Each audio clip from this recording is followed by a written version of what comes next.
আমাকে খুব কাছ থেকে গুম করার জন্য বান্দরবনে আমি একটা প্রোগ্রামে গিয়েছিলাম। সেখানে গাড়ি থামিয়ে আমার পাশে দাঁড়িয়ে আমাকে খুঁজতেছেন। বিকেলবেলা আমাকে টার্গেট করে গুলি করা হয়, আমার বাম পাটা বিচ্ছিন্ন হয়ে যায়। আমি চিকিৎসা নিচ্ছি আত্মগোপনে থেকে, পরিবারের সাথে আমার কোনো যোগাযোগ নাই। পরিবারকে ট্র্যাক করে আমাকে ধরতে পারে। দারুন নাজাতে চলে যাওয়ার পর সেখানে ইলমে তাসাউফ, তরিকত, সেগুলো সম্পর্কে ব্যাপক ধারণা হলো। মওদুদিবাদের যে একটা ডার্ক সাইড আছে, যেটা আগে জানতাম না, ভিন্ন মতের প্রতি একটা চরম বিদ্বেষ, ছোটবেলা থেকে প্রাতিষ্ঠানিকভাবে আনুষ্ঠানিকভাবে আমাদেরকে ঘৃণাটা জন্ম দিয়ে বড় করে তোলা হয়। তাদের পেইড কিছু আলেমদেরকে দিয়ে অথবা বুদ্ধিজীবীদেরকে দিয়ে তারা বুঝাতে চায় যে ইসলামী জাহানবাদের একটা বিষয় আছে, জাহানবাদী ভালো জিনিস। আমরা কিছু বামপন্থী মানুষদেরকেও ফিলিস্তিনের পক্ষে কথা বলতে দেখতে পাই মাঝে মাঝে, আবার কিছু মুসলমানদেরকেও মাঝে মাঝে কথা বলতে দেখতে পাই। পাঠ্যপুস্তকে জাহানবাদী আগ্রাসন ছিল। যখন এই প্রোপাগান্ডার সাথে ধর্মীয় একটা ফ্লেভার আমাদের বিভ্রান্ত শায়েখরা যুক্ত হয়ে করলেন, তখন কিন্তু আরো বিভ্রান্ত হয়। পশ্চিমা দেশে কিন্তু এই গণহত্যার বিরুদ্ধে মুসলিম কান্ট্রি থেকে ভালো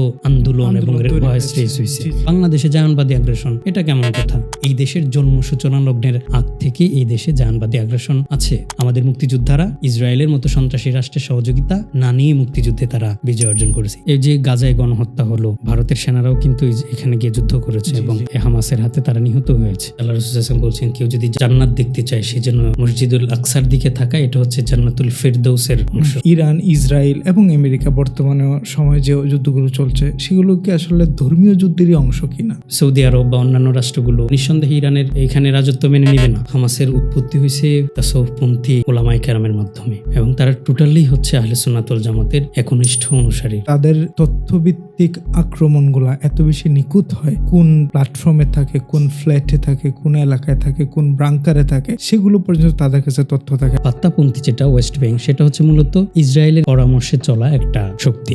ইসরায়েল কি আসলেই অনেক বেশি শক্তিশালী, নাকি এটাকে শক্তিশালী হিসাবেই দেখানো হচ্ছে? আসসালামু আলাইকুম রহমতুল্লাহ। প্রিয় মুহাইমিন ভাই, আপনাকে আমাদের ওয়ান উম্মাহ পডকাস্টে সাদর আমন্ত্রণ। ওয়ালাইকুম আসসালাম রহমতুল্লাহ। ওয়ান উম্মাহর দর্শক মন্ডলী সহ পরিচালনা পরিষদের সকলকে আন্তরিক ধন্যবাদ আমাকে আমন্ত্রণ জানানোর জন্য। জাযাকাল্লাহু খায়ের। প্রিয় ভাই, আপনি কেমন আছেন? আমি আলহামদুলিল্লাহ ভালো আছি। আপনাদের সবাই ভালো আছে? আলহামদুলিল্লাহ, আল্লাহ পাকের মেহেরবানিতে আমরা সবাই ভালো আছে। আমরা জানি যে আপনি একজন পণ্ডিত মানুষ এবং খুব ভালো বাগ্মী, এবং সারা বাংলাদেশে আপনি সভা, সেমিনার, সিম্পোজিয়াম সহ নানা অ্যাক্টিভিজমের সাথে জড়িত আছেন। এছাড়া আপনার অনেক পরিচয়, আমরা নিজে যদি পরিচয় দিই অথবা আমি যদি পরিচয় দিই, পরিচয়টা একটু কম হয়ে যাবে। আপনার ভাষায় যদি আপনি দর্শকদেরকে একটু জানাতেন আপনার পরিচয়টা। আচ্ছা, আমার ব্যাপারে আপনি যা জানেন হতে পারে সেগুলো অতিরঞ্জিত। আমার নাম মুহাইমিনুল হাসান রিয়াদ, পারিবারিক নাম রিয়াদ, আর প্রাতিষ্ঠানিক বা আনুষ্ঠানিক নাম মুহাইমিনুল হাসান। আমার পড়াশোনা ছোটবেলা থেকে গ্রামে, ক্লাস 4 পর্যন্ত প্রাইমারি স্কুলে পড়াশোনা হয়েছে। তারপর আমি ঢাকায় চলে আসি, তামির মিল্লাত কামিল মাদ্রাসায়। আমি আবার দ্বিতীয় শ্রেণী থেকে ভর্তি হই। সেখানে ঢাকায় আসার পিছনে সবচাইতে বড় কারণ ছিল, আমার দাদা ছিলেন চিশতিয়া নকশবন্দিয়া তরিকার খিলাফতপ্রাপ্ত পীর ছিলেন তিনি, এবং আমাদের ঘরে ওই তরিকার একজন পীর আছেন শাহ সুফি নাসিরুল হক মাসুম রহমতুল্লাহ আলাইহ। তিনি খুব সম্ভবত 2001 সালে আমাদের ঘরে সবসময় আসতেন। আমার যখন মনে পড়ে তিনি আমাদের ঘরে এসে আমাকে কোলে নিয়ে বসছিলেন। আমি অনেক ছোট ছিলাম। তখন তিনি আমাকে জিজ্ঞেস করছিলেন যে, ভাইয়া তুমি বড় হয়ে কি হতে চাও? তখন আমি উত্তর দিছিলাম, আমি অনেক বড় আলেম হতে চাই। সেই আলেম হওয়ার স্বপ্ন নিয়েই ঢাকায় চলে আসা। ঢাকায় তামির মিল্লাত কামিল মাদ্রাসা তদানীন্তন সময়ে বাংলাদেশের প্রসিদ্ধ প্রথম সারির একটি আলিয়া দ্বীনী শিক্ষা প্রতিষ্ঠান হিসেবে প্রসিদ্ধ। সেখানে পড়াশোনা শুরু করি। তারপর 2009 সালে আমি আবার দারুন নাজাত সিদ্দিকিয়া কামিল মাদ্রাসা, এটি বাংলাদেশের একটি প্রথিতযশা শ্রেষ্ঠ শিক্ষা প্রতিষ্ঠান, সেখানে ভর্তি হই এবং দাখিল পর্যন্ত সেখানে পড়াশোনা করি। সায়েন্সে পড়ার কারণে আমাদের তুলনামূলকভাবে আবারও মিল্লাতে পড়াশোনার, সায়েন্স বিভাগে মান ভালো হওয়ার কারণে মিল্লাতে আমি আবার আলিম পরীক্ষা দিই। 2016 সালে আলিম পরীক্ষা দেওয়ার পর তুর্কি সরকারি স্কলারশিপে আমি তুরস্কে চলে যাই। তারপর আমাকে ওখানে পড়াশোনা কন্টিনিউ চলতে থাকে। সেখানে পড়াশোনার পর 2019 সালে আমার ফিলিস্তিন উলামা পরিষদ বা হামাসের সাথে পরিচয় হয়। হামাসের সাবেক প্রধান খালেদ মিশাল, ওনাদের সাথে পরিচয় হয় এবং ওনাদের মাধ্যমে মসজিদে আকসার ব্যাপারগুলো, ফিলিস্তিনের ব্যাপারগুলো সম্পর্কে ধারণা পায় এবং কাজ করার স্পৃহা জাগে। সেখান থেকে সে দায়িত্ব পালন করি এভাবে চলমান আছে আমার একাডেমিক অবস্থা এটা এবং কাজের সেক্টর। মাশাআল্লাহ, এটা একটা গ্রেটফুল জার্নি ছিল আপনার, এবং আল্লাহ পাক আপনাকে আরও বেশি পড়াশোনার সুযোগ দিন এবং পুরো পৃথিবী ভ্রমণ করার সুযোগ দিন, আল্লাহর কাছে দোয়া করি। এই যে আপনার ডাইভার্সিটি আমরা দেখতে পাচ্ছি, বাংলাদেশ থেকে তুরস্ক পর্যন্ত একটা লম্বা জার্নি। এছাড়া আপনি তামিলুল মিল্লাতেও পড়েছেন। আমরা জানি তামিলুল মিল্লাত থেকে কিন্তু বেশিরভাগ সময় একটা দলের নির্দিষ্ট ভাইয়েরা থাকেন। এটা বাংলাদেশে কথিত আছে, সত্য মিথ্যা আল্লাহ পাক ভালো জানেন। আপনি আবার দারুন নাজাতেও পড়েছেন। এই যে একটা রাজনৈতিক এবং ধর্মীয় মিশেল ২ টা জায়গাতে কাজ করেছে। এই ২ টা জিনিসকে আপনি কিভাবে হ্যান্ডেল করেন, কিংবা আপনার নিজের আদর্শগত জায়গা যদি থাকে সেটা কিভাবে আপনি প্রকাশ করেন? ব্যক্তিগতভাবে আমি ধর্মীয় চিন্তার ক্ষেত্রে এবং রাজনৈতিক চিন্তার ক্ষেত্রে স্বতন্ত্র চিন্তাধারা লালন করি। ফলে বিভিন্ন রাজনৈতিক দলের সাথে যোগাযোগ, পরিচয়, উঠা-বসা থাকলেও ধর্মীয় বিভিন্ন চিন্তার বিভিন্ন স্কুল অফ থটের উলামায়ে কেরাম এবং তরুণ গবেষকদের সাথে আমার উঠা-বসা পরিচয় আছে। কিন্তু আমি নির্দিষ্ট কোনো দল এবং চিন্তার কাছে এখন অন্ততপক্ষে বায়াসড নই। মানে কোনো নির্ধারিত দলের অথবা মতের নির্দিষ্ট একটি দলের অনুসারী নই। সকল দলকে আমি সম্মান করি, শ্রদ্ধা করি এবং টু দ্য পয়েন্ট সাবজেক্ট ওয়াইজড আমি হচ্ছে একটা বিশ্বাস আমি লালন করি। সেক্ষেত্রে দেখা গেল আমার জীবনে তাসাউফ, ইলমে তাসাউফ, তরিকত, পীর মাশায়েখ, উলামায়ে কেরাম তাদের একটা প্রভাব আছে। তাদের ইতিবাচক যত বিষয়গুলো আছে সেগুলোর প্রতি আমার যেমন দুর্বলতা, বিশ্বাস, আনুগত্য আছে। আবার ইসলামী আন্দোলন, ইকামতে দিন সেগুলোর প্রতি একটা ইতিবাচক দিকগুলোর প্রতি আমার একটা আনুগত্য রয়েছে। তো সব ঘরানার বিভিন্ন ঘরানার মানুষের সাথে চলার কারণে আমি নির্ধারিত কোনো দলের অন্তর্ভুক্ত না হলেও সকল দলের প্রতি আমার ইতিবাচক শ্রদ্ধা মনোভাব আমি লালন করি। ফলে সবার সাথেই মিশি এবং আমার কাছে মনে হয়েছে এটা আমার সবচাইতে মুতাদিল এবং উম্মাত ওয়াসাতা হিসাবে যেই চিন্তাধারা থাকা উচিত আমার কাছে মনে হয় আমি সেটাকে সবচাইতে ভালো মনে করি। ফলে এই জামায়াত ইসলামের প্রতিষ্ঠানে মানে তামিলুল মিল্লাত কামিল মাদ্রাসা আপনি যেটা বলছিলেন সেটি জামায়াত ঘরানার একটি প্রতিষ্ঠান। জামায়াত ইসলামের প্রধান গোলাম আজম তিনি এটা প্রতিষ্ঠা করেছেন। তবে তারা এই রাজনৈতিকভাবে অ্যাক্টিভ হওয়ার কারণে সেখানে কারো উপরে মত চাপায় দেওয়ার যে একটা বিষয়টা ছিল না। নিঃসন্দেহে সবাইকে তারা দাওয়াত দেয়। সেই ক্ষেত্রে আমার একটা সময় পর্যন্ত ছোটবেলায় তাদের দাওয়াতের অংশ হিসেবে আমি তাদের সংগঠনকে চেনা জানার যে ব্যাপার সেটা হয়েছে। কর্মী পর্যন্ত হয়েছি। পরে দারুন নাজাতে চলে যাওয়ার পর সেখানে ইলমে তাসাউফ, তরিকত, ইলমে বেলায়েত, মারেফত সেগুলো সম্পর্কে ব্যাপক ধারণা হলো এবং মওদুদিবাদের যে একটা ডার্ক সাইড আছে যেটা আগে জানতাম না এগুলোর সাথে পরিচয় হলো। তখন একটা ব্যালেন্সড ভারসাম্য রক্ষা হলো। তো এভাবে হচ্ছে আমি ধর্মীয় চিন্তাগুলোর ব্যাপারে নিরপেক্ষ থেকে হয়তো আমি কোনো একটা মত লালন করি কিন্তু কোনো মতের প্রতি অন্ধ অনুসারীও হই না এবং অন্য কোনো মতের প্রতি আমি হচ্ছে বিদ্বেষী। আমাদের যেটা হয়ে থাকে আপনি জানবেন যে আমরা সাধারণত যে কোনো প্রতিষ্ঠানেই পড়ি না কেন ভিন্ন মতের প্রতি একটা চরম বিদ্বেষ, একটা ছোটবেলা থেকে প্রাতিষ্ঠানিকভাবে আনুষ্ঠানিকভাবে আমাদেরকে ঘৃণাটা জন্ম দিয়ে বড় করে তোলা হয়। তো সেই জায়গাটা থেকে আমি নিজেকে মুক্ত রাখার চেষ্টা করি। মাশাআল্লাহ, মাশাআল্লাহ। আসলে গ্রেটফুল জার্নি আপনার, এবং আপনার বলার ধরন থেকে আসলে আমরা সেগুলো ফিল করতে পারছি। আপনি কিন্তু ২০১৬ সালের দিকে যেটা বললেন যে তুরস্কে পাড়ি জমিয়েছেন এবং সেখানে ইয়োলোবা বিশ্ববিদ্যালয়ে এখনও পড়াশোনা করছেন। এই যে আপনার বাংলাদেশ থেকে তুরস্কের জার্নি এবং আপনার এখনও পড়াশোনার মধ্যে আছেন। আমরা যতটুকু জানি আপনি বাংলাদেশে কিন্তু খুব ঘন ঘন আসেন এবং বাংলাদেশের বিভিন্ন রাজনৈতিক ধর্মীয় ইস্যুতে, বিশেষ করে ফিলিস্তিন ইস্যুতে খুব বেশি আপনি অ্যাক্টিভ। এই যে তুরস্কে পড়াশোনা থাকা অবস্থায় বাংলাদেশে আন্দোলনে অ্যাক্টিভ থাকা, তো এই জিনিসগুলো আপনি কিভাবে মেনটেন করেন এবং এটার পিছনে আপনার কোন অনুপ্রেরণা কাজ করে? আচ্ছা, তুরস্কে জার্নির ব্যাপারে যদি আমি বলতে চাই, আমি মূলত যে বললাম আমি ছোটবেলা আলেম হওয়ার স্বপ্ন ছিল। আমি যখন ৮ম শ্রেণীতে দারুন সিদ্দিকা কামিল মাদ্রাসা যখন ৮ম শ্রেণীর পরীক্ষায় উত্তীর্ণ হই, জিডিসি পরীক্ষায়, তখন ৯ম শ্রেণীতে ভর্তি হওয়ার জন্য আমার বাবা আমি যাই যথারীতি জেনারেল লাইন, যেটা দুটো বিভাগ আছে, সায়েন্স এবং জেনারেল।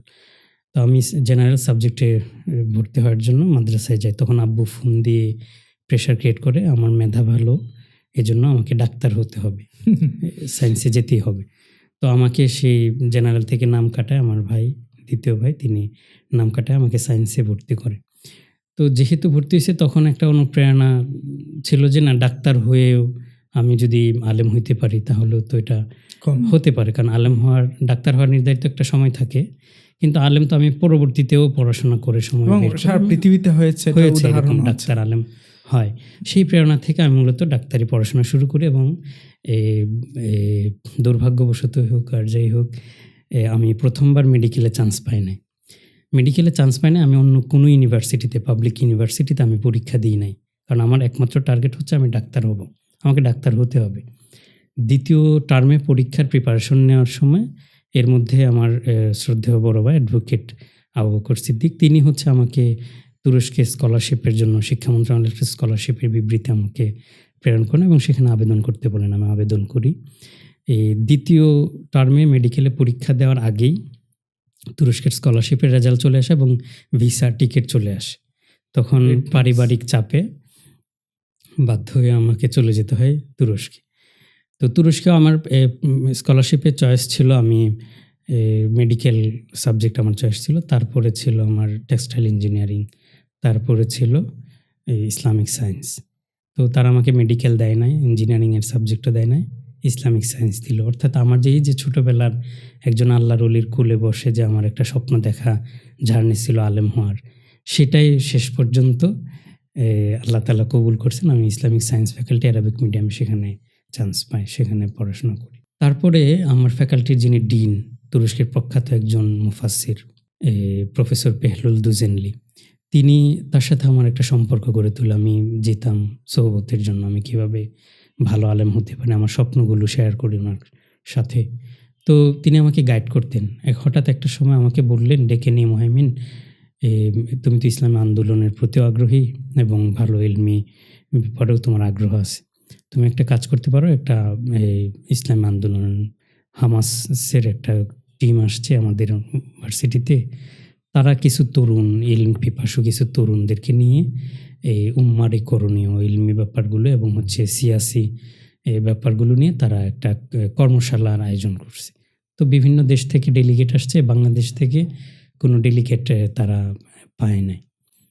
তো আমাকে প্রস্তাব করার পর আমি সাদরে গ্রহণ করলাম। সেখানে গিয়ে সর্বপ্রথম হামাসের নেতৃবৃন্দ যারা আছেন তাদের সাথে পরিচয় হলো। 21 দিন ব্যাপী কর্মশালা ছিল, 40টি রাষ্ট্র থেকে, মুসলিম রাষ্ট্র থেকে তরুণরা আসছেন।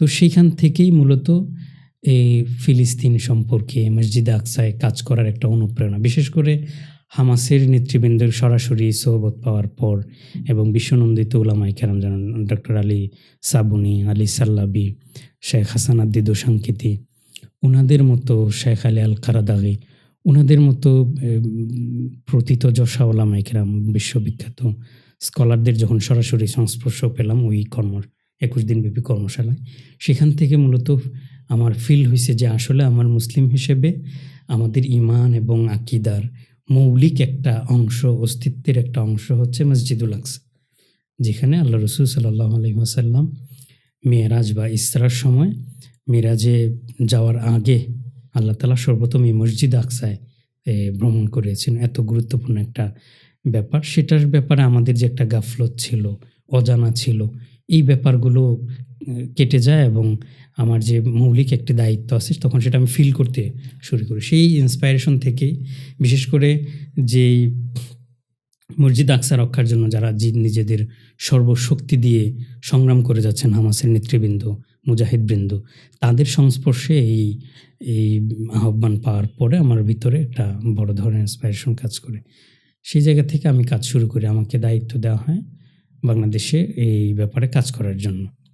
তারপরে দেশে আসে আমি, আপনি জানেন যে দেশে এসে আমাদের বিশ্ববিদ্যালয়গুলোতে এবং গুরুত্বপূর্ণ আমাদের জাতীয় প্রেস ক্লাব থেকে শুরু করে দেশের গুরুত্বপূর্ণ প্লেসগুলোতে আমরা সভা, সেমিনার, সিম্পোজিয়ামের মাধ্যমে জায়নবাদী আগ্রাসন বিরোধী, ইসরায়েলি আগ্রাসন বিরোধী, মসজিদ আকসা বিরোধী যে কোনো ষড়যন্ত্রের বিরুদ্ধে আমাদের বুদ্ধিভিত্তিক এবং হচ্ছে একাডেমিক কার্যক্রম আমরা পরিচালনা করি।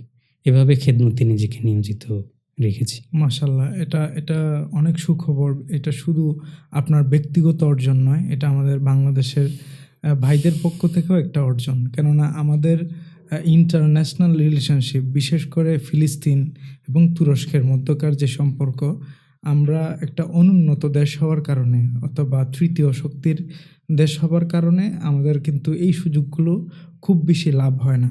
বর্তমান সময়ে বিভিন্ন সংঘাত এবং সংশ্লিষ্টতার ক্ষেত্রেও আমরা তেমন একটা সংযোগ্যতা তৈরি করতে পারি না।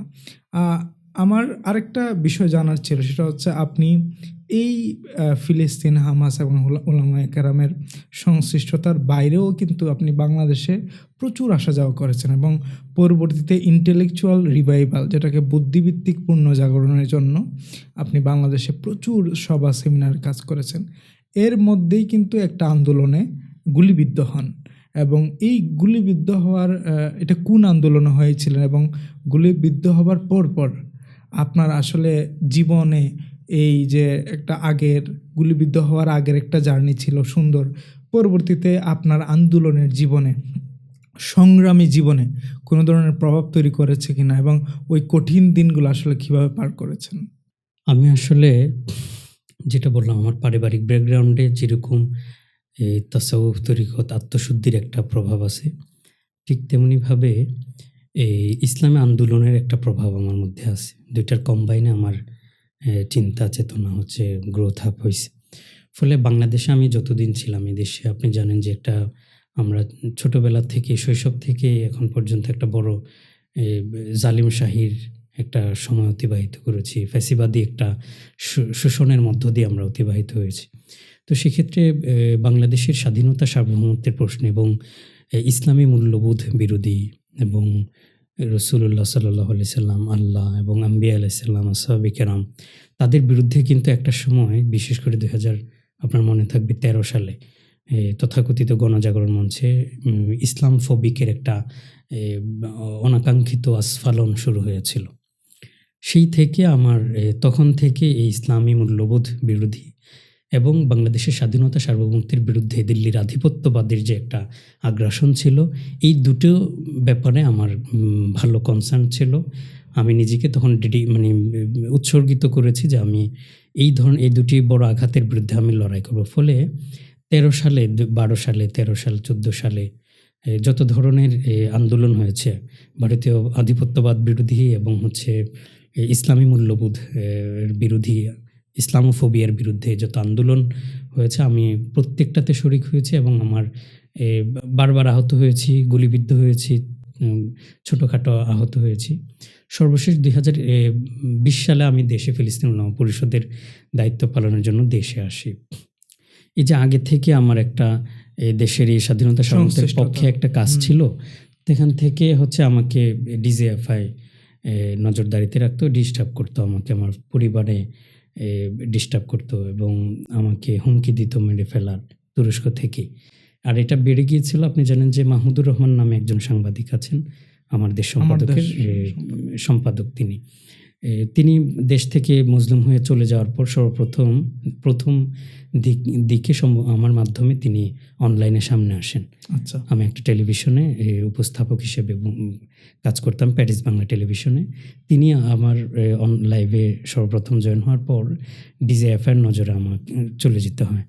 তখন থেকে তারা অনবরত হুমকি দিতে থাকে আমাকে, আমার আশেপাশের মানুষ যারা আছেন, বিশেষ করে আমি নাম বলে, সাবেক একজন উপদেষ্টা আফমো খালেদ হোসেন, তার মাধ্যমেও আমাকে ডিজিএফআই হুমকি দিছে, আমাকে দেশে আসতে নিষেধ করা হয়েছে, আমাকে মেরে ফেলবে। তো সেই উপেক্ষা করেও আমি ফিলিস্তিনের, এই যে বললাম যে ফিলিস্তিনের প্রতি, মসজিদ আকসার প্রতি যে অন্যরকম একটা দায়িত্ব অনুভূতি তৈরি হয়েছে, সেই দায়িত্ব অনুভূতি থেকে আমি এই রিস্কটা মাথায় নিয়েই বাংলাদেশে আসি। আসার পর আমি 2021 সালের জানুয়ারি মাসে আমাকে খুব কাছ থেকে গুম করার জন্য বান্দরবনে আমি একটা প্রোগ্রামে গিয়েছিলাম। সেখানে গাড়ি থামিয়ে তারা আমাকে আমার পাশে দাঁড়িয়ে আমাকে খুঁজতেছেন যে বিদেশ থেকে আসছেন, আপনাদের এখানে একটা ছেলে আছে, তিনি কে? তখন একটা শিক্ষা সফর ছিল। আমরা শুরুটাতে 9টার দিকে ঢাকা থেকে বাস ছেড়ে যায়, সেখানে প্রথমে আমার পরিচয় করায় দেওয়া হয়, কিন্তু ভাগ্যক্রমে তারা আমাদেরকে আটকায়। বান্দরবনে পৌঁছতে আমরা ভোর রাতে চলে যাই। এতক্ষণে যে সকল শিক্ষার্থীরা এখানে উপস্থিতিরা আমার পরিচয় জানলেন, তারা সবাই ঘুমের ঘোরে ছিলেন। ফলে প্রশাসনের এই ডিরেকশনটা তারা বুঝতে পারতেছেন না, কিন্তু যদি আরও আগে হইতো, তারা সবাই সজাগ থাকতেন, তাহলে তো সবাই বলতেন একজন অতিথি আছেন, তিনি বাহিরে পড়াশোনা করেন, আমাদের সাথে যুক্ত হয়েছেন। তখন সাথে, সাথে আমার পাশে যিনি বসা ছিলেন তিনি আমাকে ইশারা দিলেন, আপনার নাম বলবো কিনা? আমি হাতেই ইশারা দিছি যে বলার দরকার না, আমি ঘুমের ভান ধরে বসে রইলাম। তখন তিনি বললেন, না আমরা পড়াশোনা করি প্রতিষ্ঠানে, আমাদের মধ্যে বিদেশি কোনো শিক্ষার্থী নেই। এই কথা বলার পর তারা কিছু সার্চ করে চলে যায়। তাদের পাশে বসা ব্যক্তি আমাকে তারা খেয়াল করেনি। এভাবে পরবর্তীতে আবার যখন নীলগিরির আগে সম্ভবত আরেকটি পাহাড় আছে, সেখানে নীলাচল নাকি? নীলাচল না, আরেকটা এর আগে চিম্বুক পাহাড়। আচ্ছা, ঠিক। চিম্বুক পাহাড়ের সামনে সেনাবাহিনীর একটা চেকিং করা হচ্ছে। প্রত্যেকটা মানুষকে মানে যাত্রীকে চেক করতেছেন নামায়। একজন কাউকে খুঁজতেছেন তারা। তো এখন এই মুহূর্তে আমাকে বাস থেকে অন্য কোনো বাস না যে আমি এটা ছেড়ে অন্য কোনো বাসে চলে আসব। একটাই বাস নামছে, সেটা প্রত্যেক জনে একজন করে চেক করতেছেন। ঠিক ওই মুহূর্তে সবাইকে তারা ঘোষণা দিচ্ছেন যে কোনো পরিচয়পত্র দেখানোর জন্য, এনআইডি কার্ড হোক, ক্যাম্পাসের একটা আইডি কার্ড হোক অথবা পাসপোর্ট, যে কোনো একটা এনআইডি কার্ড দেখানোর জন্য শো করে সবাই যাচ্ছে। তখন আমার সাথে যিনি ছিলেন যে ভাই, তিনি বলতেছেন কি করব? আমি বলছি আল্লাহ ভরসা, মানে আল্লাহ তাআলা যে সিদ্ধান্ত কপালে রেখেছেন সেটাই হবে, মানে অন্য কোনো সুযোগ হতো না আমাদের। তখন আমি এমনিতেই আমার পাসপোর্টের যে ছবি ছিল সেটা মোবাইলে বের করে আমি যে ব্রাইটনেস কমায় রাখি, তখন ঠিক মানে রৌদ্র আছে দুপুর, তো ব্রাইটনেস কমায় রাখি, যার কারণে চেক করতেছেন সবাইকে। আমার চেকের সময় তাকে পিছন থেকে অন্য একজন সেনা সদস্য তাকে ডাক দিলে তিনি পিছন দিকে দাঁড়ায় এবং আমি চলে যাই। এখানে অবশ্যই আল্লাহর কোনো মহিমা আছে না ভাই? তো এই দুইটা আমাকে এভাবে গুম করার চেষ্টা করা হয়েছে। তো তারপরেও আমি এই দেশের কাজ করার জন্য আপ্রাণ চেষ্টা করছি, কাজ করছি। পরে আমার 26শে মার্চ 21 ফেব্রুয়ারি 2021 সাল 26শে মার্চ নরেন্দ্র মোদী বাংলাদেশে আগমনকে কেন্দ্র করে সারা দেশের এদেশের দেশপ্রেমিক জনতা এই আগমনকে কেন্দ্র করে আন্দোলন করে এবং প্রতিবাদ করে। কারণ এই গুজরাটের কসাইখ্যাত একজন সাম্প্রদায়িক নেতা, যিনি নিজে দাঙ্গায় জড়িত এবং নিজে একজন উগ্র হিন্দুত্ববাদী চিন্তায় লালন করেন, যার হাতে একটি ধর্মীয় সংখ্যালঘু সম্প্রদায় মুসলমানদের রক্ত আছে, এই ধরনের একজন সন্ত্রাসী বাংলাদেশে প্রবেশ করবে, এটা এদেশের জনগণ মেনে নেয় না। আর এর মধ্যে ইতিমধ্যে আমাদের ভারতীয় আধিপত্যবাদ আমাদের দেশে চরম তুঙ্গে। সেই জায়গা থেকে এদেশের জনগণ প্রতিবাদ করে স্বতঃস্ফূর্তভাবে, কোনো রাজনৈতিক বা অন্য কোনো সংগঠন বা সংস্থার ব্যানারে নয়, জনগণ স্বতঃস্ফূর্ত আন্দোলন করেছে। সেই জনগণের স্বতঃস্ফূর্ত আন্দোলনে পুলিশ নির্বিচারে গুলি চালিয়েছে। চট্টগ্রামে 4 জনকে শহীদ করা হয়। 4 জনকে শহীদ করার প্রতিক্রিয়ায় হেফাজতে ইসলাম ও রাজনৈতিক একটি প্ল্যাটফর্ম, তারা হরতাল ডেকেছে নিরাপরাধ 4 জন মানুষকে হত্যার প্রতিবাদে। সেই হরতালের দিন আমি গুলিবিদ্ধ হয়েছি মাদানীনগর মাদ্রাসায়, ঢাকায়। সেখানে বিকালবেলা আমাকে টার্গেট করে গুলি করা হয় শর্ট রেঞ্জের চাইনিজ রাইফেলে। আমার বাম পাটা বিচ্ছিন্ন হয়ে যায়। তো তারপরে তো এখানে করোনা চলে আসে, শাটডাউন চলে আসে, আমি বাইরে যেতে পারতেছি না। আমার ভিসার রেসিডেন্ট কার্ড, তুরস্কের রেসিডেন্ট পারমিটের মেয়াদ শেষ হয়ে যায়, পাসপোর্টের মেয়াদ শেষ হয়ে যায়। সব মিলিয়ে দেশে 1 বছর চিকিৎসা নিতে বাধ্য ছিলাম। তখন আমার পা কেটে ফেলতে বলা হয়, পচে যায়। আর সাধারণত এই কেসে যারা শর্ট রেঞ্জের গুলিবিদ্ধ হয় পায়ে টার্গেটেড, তাদের পা কেটে ফেলতে হয়। জুলাই আন্দোলনে আপনি জানেন যারা আহত হয়েছে সবার পা কেটে ফেলছেন। তো কিন্তু আমি যেখানে উলামা পরিষদে কাজ করি তারা এবং আমার বিশ্ববিদ্যালয়ের শিক্ষক মণ্ডলী, তুরস্কের সুধী শুভাকাঙ্ক্ষী যারা আছেন, তারা বলছেন আমরা চিকিৎসা তুরস্কে সর্বাত্মক আমরা চেষ্টা করব, দ্রুত তুরস্কে চলে আসে যে অবস্থায় আছে। তো আমি পা ওইভাবেই তুরস্কে চলে যাই। সেখানে চিকিৎসার পর আলহামদুলিল্লাহ পা কোনো রকম ঠিক আছে। তবে এর মধ্যে প্রায় 3 বছর হসপিটালে কাটাতে হয়েছে, 12টা অপারেশন হয়েছে, মেজর অপারেশন। তো এই যে অ্যানেস্থেসিয়ার একটা সাইড ইফেক্ট, হাই পাওয়ারের অ্যান্টিবায়োটিক, এটার একটা এফেক্ট আমার ফিজিক্যাল এবং মেন্টাল হেলথে একটা এখনো আছে। ক্ষতি হয়েছে। হুম। আমার হচ্ছে মেজাজের ভারসাম্যহীনতা এবং স্মৃতিশক্তি কমে যাওয়া এবং অল্প সাউন্ড পলিউশন আমার মস্তিষ্কে চরম ব্যথা সৃষ্টি হওয়া, এই ধরনের ক্ষতিগুলো হচ্ছে। আরও কিছু ফিজিক্যাল ক্ষতি আছে, আমি বলতে চাচ্ছি না। তো এই ক্ষতিগুলো হইছে। তো তখন থেকেই মূলত আমার ইন্সপিরেশন আরও, এই যে আমি গুলিবিদ্ধ হলাম, গুলিবিদ্ধ হওয়ার পর এখানে 21 সালে গুলিবিদ্ধ হয়ে ফিলিস্তিন উলামা পরিষদের কাজ তো কিছুটা স্থবির হইল, আমার যে দায়িত্ব ছিল। কিন্তু 2022 সালে তখন আমার এই কাজের যখন নির্দেশ আসে যে আমাকে সেমিনার করতে হবে, আমি তখন হসপিটালে ভর্তি। আমি হসপিটালে থেকেই, তখন হসপিটালে থাকা অবস্থায় মসজিদে আকসায় হত্যাকাণ্ড করেছে ইসরায়েল, সেগুলো আমি লাইভ, মানে হসপিটালে থেকে লাইভ প্রোগ্রাম করে আমি সেগুলোর প্রতিবাদ করছি, দেশের প্রতিনিধি আলেমদেরকে নিয়ে জনগণকে জানানো আমার যে দায়িত্ব, বিশ্ববাসীকে জানানো। গণজাগরণ হ্যাঁ, তৈরি করা। গণজাগরণ। আমি হসপিটালে লাইভ স্ট্রিম সেগুলো করেছি।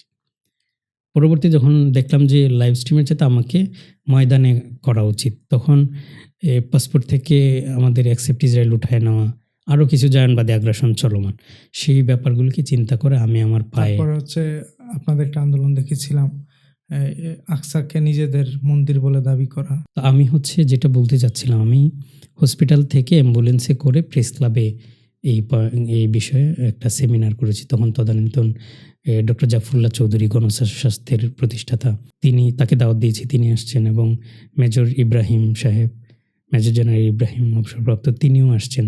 তাদেরকে নিয়ে আমার এই রক্তপুঁজ পড়া পা নিয়ে আমি প্রেস ক্লাবে প্রোগ্রাম জি করেছি। জি।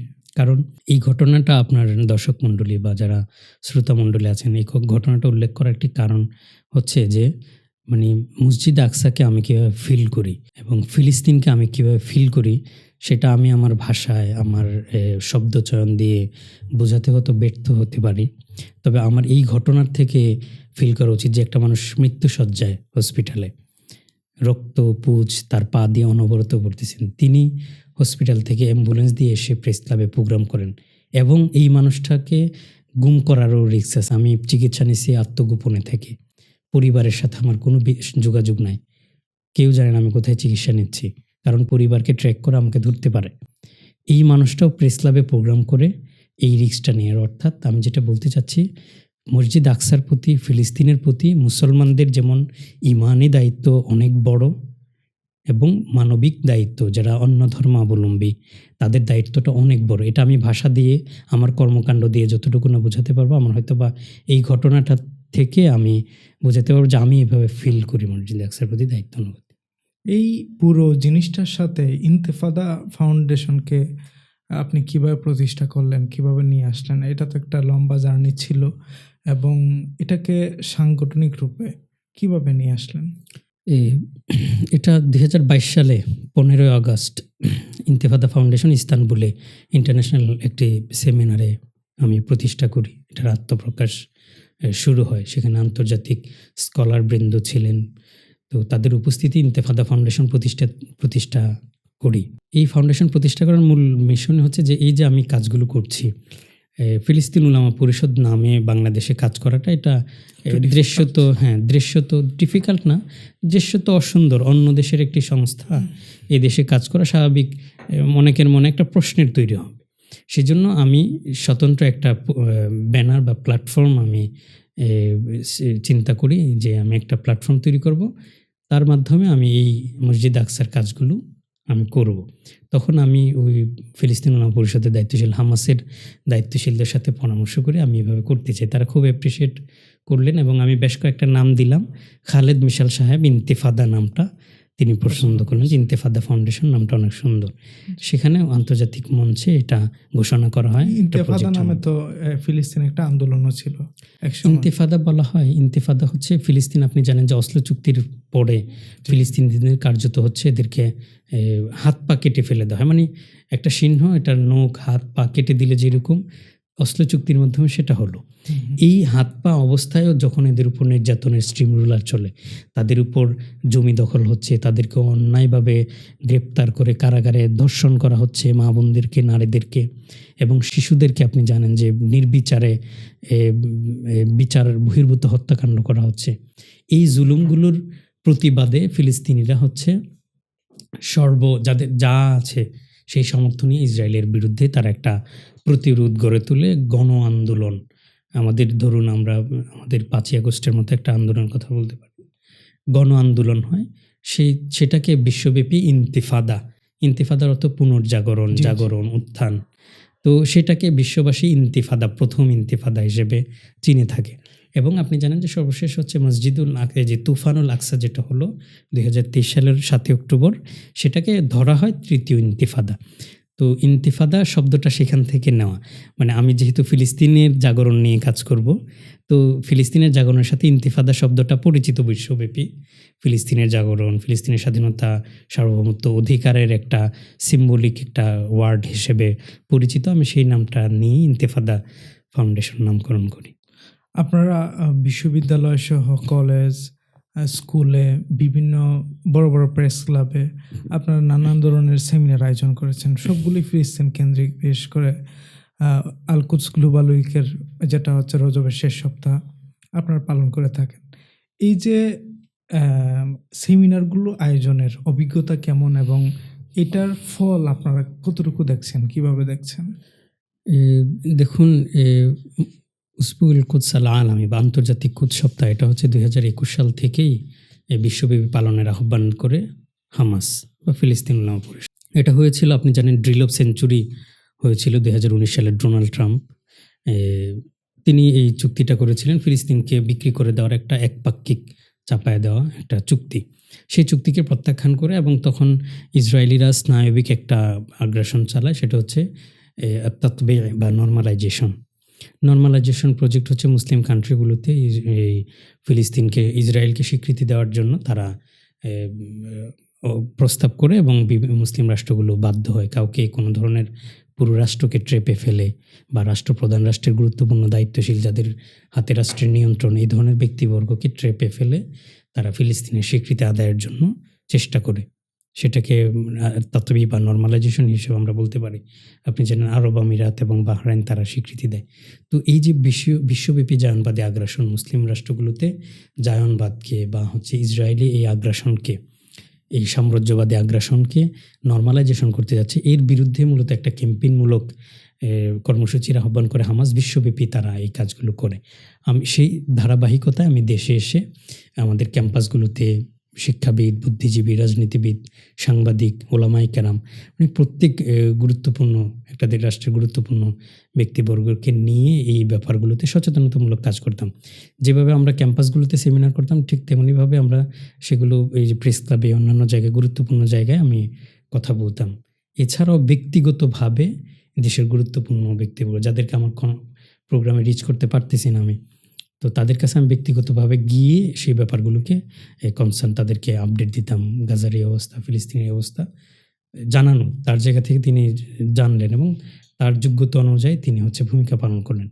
এর সফলতার ব্যাপার আপনি বলছেন, সফলতার ক্ষেত্রে বলে আপনি জানেন পাসপোর্ট অ্যাকসেপ্ট ইসরায়েল পুনর্বহাল করা হয়েছে। যদিও আমাদের বলা হয় যে আমাদের এখানে একটা মার্চ ফর গাজা একটা অনুষ্ঠান হওয়ার পরে এটা পুনর্বহাল করেছে, এই তথ্যটি সঠিক নয়। কারণ আপনি যদি দেখবেন মার্চ ফর গাজার আগেই বিবৃতি দেওয়া হয়েছে, মিনিমাম 8 দিন আগে বিবৃতি দেওয়া হয়েছে যে পুনর্বহাল করা হচ্ছে। আর আপনি দেখবেন যে এর 1 মাস আগে আমরা অফিসিয়ালি পাসপোর্টে ইন্তেফাদা ফাউন্ডেশন পাসপোর্ট অফিসের সামনে ঘেরাও করে আমরা মানববন্ধন করেছি এবং অফিসিয়ালি তার কর্মকর্তাদের সাথে সাক্ষাৎ করে আমরা এই দাবিগুলো জানিয়েছি। এর আগে তো আমাদের কনফারেন্স ছিল। তো আমরা যে কাজগুলো করি এর দৃশ্যত একটা ব্যাপার হলো যে পাসপোর্টে অ্যাকসেপ্ট ইসরায়েল অর্থাৎ জায়নবাদী আগ্রাসনের বিরুদ্ধে কাউন্টার দিতে আমরা সক্ষম হয়েছি। পাঠ্যপুস্তকে জায়নবাদী আগ্রাসন ছিল, সেগুলো মোছা হয়েছে এবং সর্বশেষ তো শেখ হাসিনার রেজিমের পতন হলো। আমাদের এই কাজগুলোর মাধ্যমে যেমন জনসচেতনতা তৈরি হচ্ছে রাষ্ট্রের গুরুত্বপূর্ণ সেক্টরে, জায়নবাদী আগ্রাসন যে একটা ভয়ঙ্কর জিনিস, বিশেষ করে যে দেখুন আপনি অ্যাপস্টাইন ফাইল আসছে, এই অ্যাপস্টিন অ্যাপস্টিন যে জায়ানবাদী মুসাদ সদস্য এবং জায়ানবাদীর একটা মানে অনেক ভয়ঙ্কর রূপের মাত্র একটা আলোকোজ্জ্বল প্রকাশ, জাস্ট জি, ছোট্ট জি, একটা জি, ব্যাপার। এর হাজারো ভাগ ভয়ঙ্কর হচ্ছে জায়ানবাদ। জি। তো অ্যাপস্টিন ফাইলে অনেকে মানসিকভাবে ট্রমাটাইজ হয়ে গেছে, এত অপরাধ হচ্ছে, অথচ জায়ানবাদী টোটালটাই হচ্ছে একটা জায়ানবাদী প্রজেক্ট। তো এই ব্যাপারগুলোকে মূলত আমাদের নীতি নির্ধারণী ফোরাম রাষ্ট্রের তারা এগুলো সম্পর্কে অবহিত নয়। তাদেরকে জায়ানবাদীরা উল্টা বিভিন্ন তাদের পেইড কিছু আলেমদেরকে দিয়ে অথবা বুদ্ধিজীবীদেরকে দিয়ে তারা বোঝাতে চায় যে ইসলামী জায়ানবাদ, মুসলিম জায়ানবাদের একটা বিষয় আছে, জায়ানবাদী ভালো জিনিস, অথবা মসজিদে আকসায় ইহুদিদের একটা অংশে তাদেরও পূর্ববর্তী নবীদের একটা পবিত্র স্থান, তাদের অধিকার আছে, মাসিহের এই বিষয়। ধরনের বয়ান দিতে চায়। এবং আমাদের, আপনি অবাক হবেন যে আমাদের বিশেষ করে উগ্র সালাফিজম অথবা মাতখালিজম শায়েক যারা আছেন তারা এই ব্যাপারগুলোতে ইতিবাচক ভূমিকা পালন করেন, জায়ানবাদী অপপ্রচারের এবং প্রোপাগান্ডা। এটা কিন্তু প্রতিনিয়তই ওনারা করে যাচ্ছেন। এক্ষেত্রে কিন্তু আমাদের গুরুত্বপূর্ণ বুদ্ধিজীবীরা এবং আমাদের তরুণ প্রজন্ম বিভ্রান্ত হচ্ছে। এজন্য আমরা এই কাজগুলোর মাধ্যমে এটা একটা আলহামদুলিল্লাহ সুফল আপনারা বের করতে হ্যাঁ, পেরেছেন। এটার মাধ্যমে আলহামদুলিল্লাহ আমরা এটা বলতে, এটার সবচেয়ে বড় ব্যাপার ছিল যে এই জায়ানবাদী প্রোপাগান্ডাটা এত পরিমাণ ছড়ানো হয়েছে, এর মধ্যে যদি ফতুয়ার আফিম মেশানো যায়, আপনি স্বাভাবিকভাবে একটা প্রোপাগান্ডা তো স্বাভাবিক প্রোপাগান্ডাই থাকে, যখন সেটাতে ধর্মীয় একটা ফ্লেভার দেওয়া যায় তখন কিন্তু এটা অনেক ভয়ঙ্কর ব্যাপার হয়। যেটা ফতোয়া দেওয়া হচ্ছে যে হামাস ইরহাবি, অথচ তারা মুসলিম, তাদের উপর গণহত্যা চালানো হচ্ছে, তাদের নারী পুরুষদেরকে নির্বিচারে ধর্ষণ করা হচ্ছে, তাদের জায়গা জমিকে কেড়ে নেওয়া হচ্ছে, যুদ্ধাপরাধ করা হচ্ছে তাদের বিরুদ্ধে, মানবতা বিরোধী অপরাধ হচ্ছে, তাদেরকে বলা হচ্ছে ইরহাবি। একটা দিনই ফতোয়া দেওয়া হলো তারা খারিজি। যখন এই প্রোপাগান্ডার সাথে ধর্মীয় একটা ফ্লেভার তারা আমাদের বিভ্রান্ত শায়েখরা যুক্ত হয়ে করলেন, তখন কিন্তু আরও বিভ্রান্ত হয় আমাদের। তো আমরা সেটার বিরুদ্ধে কাজ করে যাচ্ছি আলহামদুলিল্লাহ। একটা অনেক বড় সুফল পরিবর্তন আপনারা হয়েছে। এবং পেয়েছেন। সবচেয়ে বড় বিষয় হলো আপনি দেখবেন এই যে আমাদের 2021 সাল থেকে এই কার্যক্রমগুলো বিশ্বব্যাপী, শুধু বাংলাদেশে নয়।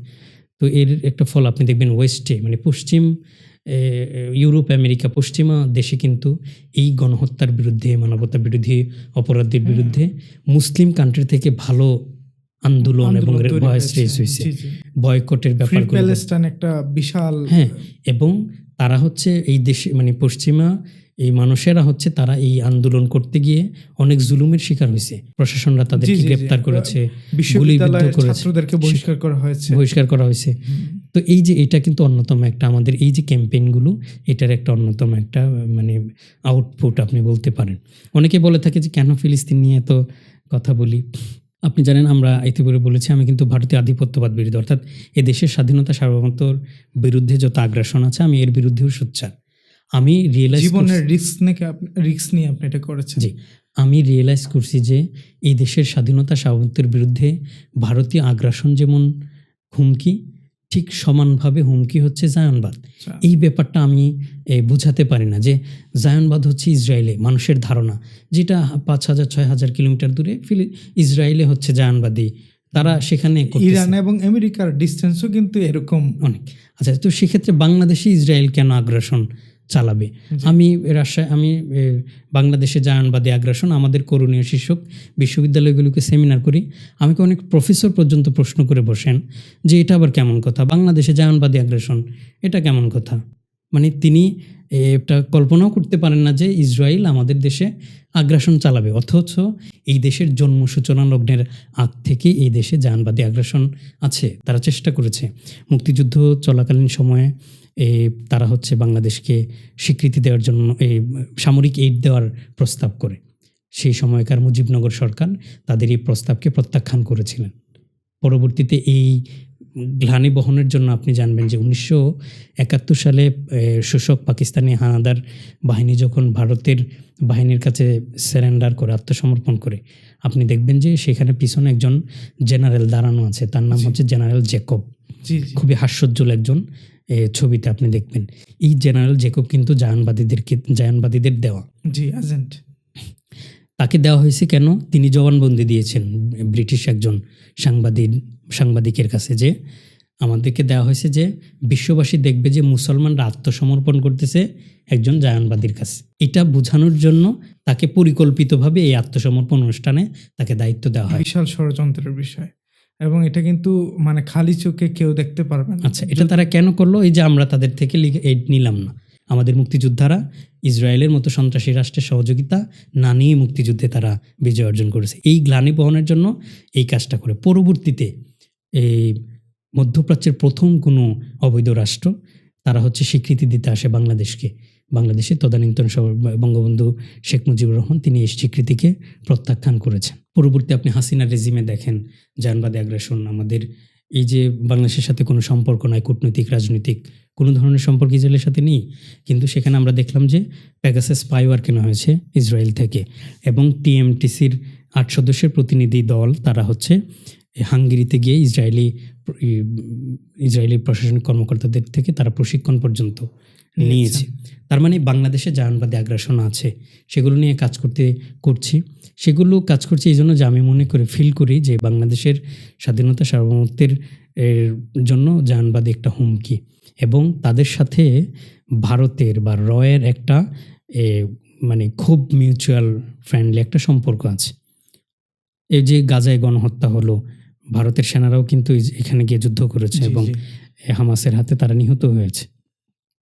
তারা সর্বশক্তি দিয়ে এই গণহত্যাকে সাপোর্ট দিচ্ছে। শান্তি মিশন নামেই আসলে এই সমস্ত সবকিছুকে পাচার করা হয় হচ্ছে। তার মানে হচ্ছে এই দেশের স্বাধীনতা সার্বভৌমত্ব যদি কখনো হরণ হয়, অর্থাৎ বাংলাদেশে যদি ভবিষ্যতে আল্লাহ না করুক যদি ভারতীয় আগ্রাসন চেপে বসে আমাদের আবারও, তাহলে আমরা দেখতে পারবো অ্যাপস্টিন ফাইলের মতো ঘটনা, আমাদের তখন কিচ্ছু করার থাকবে না। যদি আমরা এখন এই জাহানবাদী আগ্রাসনের বিরুদ্ধে সোচ্চার না হই, আজকে যারা এই ব্যাপারটা বুঝতে পারতেছে না যে বাংলাদেশে জাহানবাদী কেমন, যদি এখনই মোক্ষম সময় জাহানবাদের বিরুদ্ধে সোচ্চার হওয়া। এই জন্য আমি এদেশের স্বাধীনতা সার্বভৌমত্বর স্বার্থেই জাহানবাদের বিরুদ্ধে আমি কাজ করি, এদেশে কাজ করি।